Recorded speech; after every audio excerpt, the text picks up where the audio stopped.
السنغولي، باينة بلي راك جاي تستشفى في الجزائر من خسرت ضد المنتخب النيجيري، والحكم سنغولي جدك، هكذا سينيغالي جدك. هاي السنغولي هدر تراه.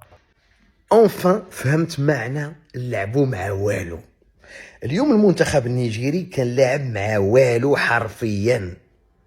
بل المنتخب النيجيري بوحدو لعب فوق ارضيه الميدان، علما بانه والو عندهم صادي. والو خسرنا مباراة في كرة القدم، ما خسرناش أرض كما خسرتوها نتوما.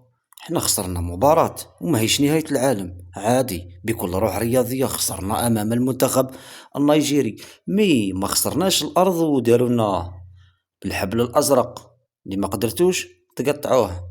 السنغولي نعاود لك التربية.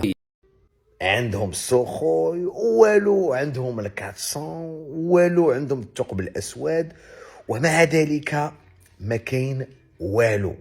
اللعب ما كانش، الروح ما كانش، ما كان والو. ما كانش شي حاجه تبين انه المنتخب النيجيري عنده خصم ينافسه.